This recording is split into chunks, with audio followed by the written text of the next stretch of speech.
It's me again. Okay. This was part 3 of how to do a velocity time graph given a position time graph that is a quadratic. So this only works if and only if your position time graph ends up being a quadratic. And in the previous activity, you found this out. You used graphical analysis to determine that it is indeed a quadratic.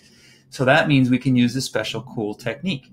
Now, in this part here, the way I set this up was to keep the velocity graph and the position graph really close so you don't have to scroll so far. But all the instructions are below there, written kindly by me and other people who've made this pivot. So there are pictures in here that people put in that are just examples. They have a different quadratic there, not our quadratic. Some people were putting in that data, and I'm like, what are you doing? Anyway, so the first step really is, it says step 2 here. You can select items on the position time graph by clicking directly on these points. Now, really quick, a confusion about these points here. The gray point, now red, shows that my position data is 115 centimeters at that point in time at 0.8. The little gray indicator under here says what point am I on. The other red one underneath it, notice it's tagged with position as well. That's that linear regression line. That's where the linear regression line is predicting where it should be. That linear regression, if I turn that off, look, that thing goes away. Okay, so be careful with that. Those are not values that you really need to consider at this moment.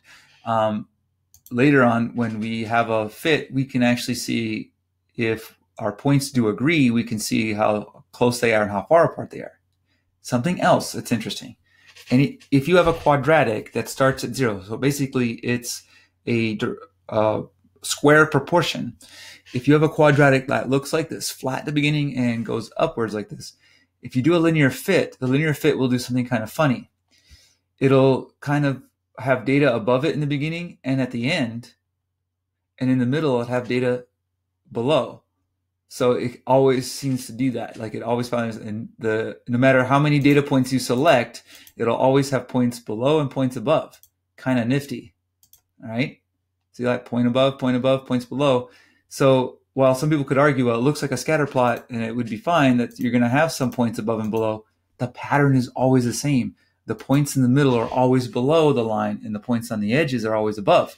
Crazy that works out. That's a good indicator that you might have something that's a quadratic or specifically a square proportion. All right. That's a quadratic where b and c are both 0. Ax squared plus bx plus c.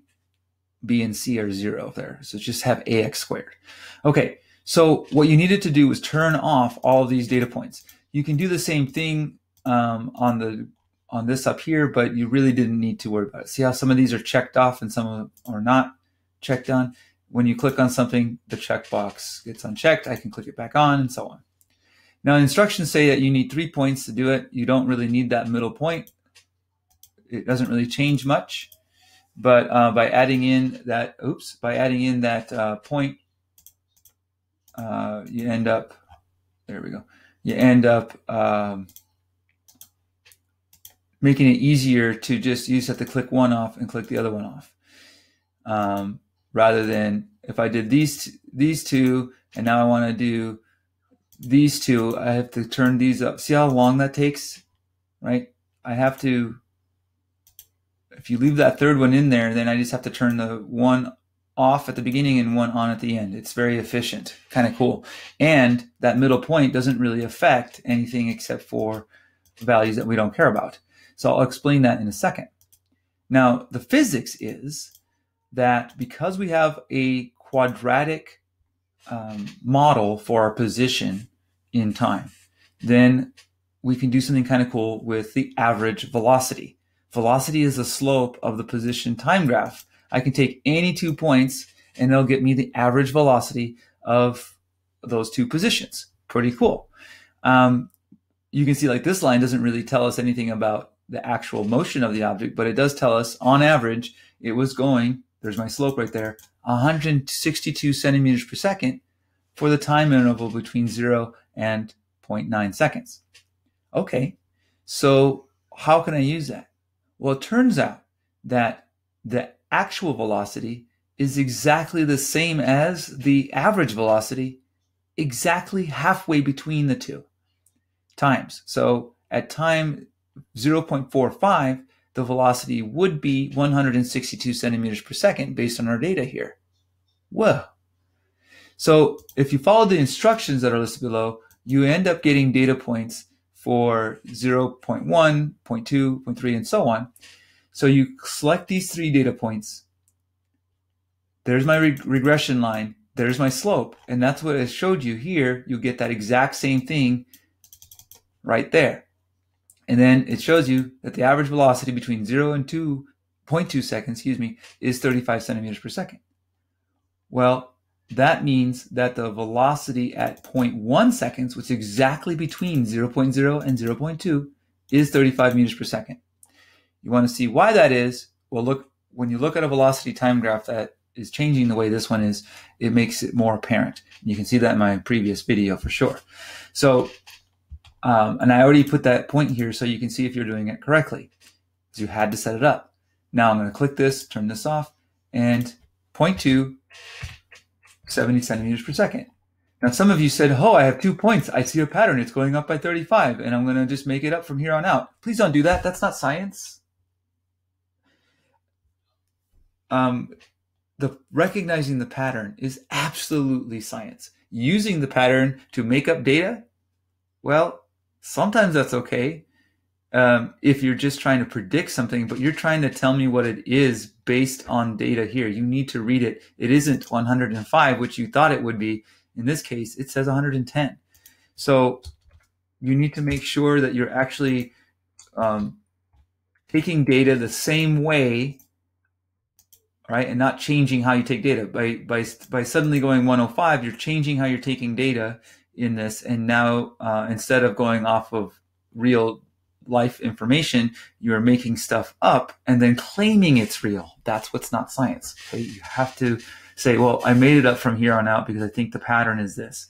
Okay, that's valid, but you're thinking that it was going up. But you need to do the techniques that I show you so that you can get the actual data, because it's not going to be perfect. All right? I'd rather be happy than perfect. Okay, so yes, I just read the values off, turning off one point, turning on the next. Now, here's the cool thing.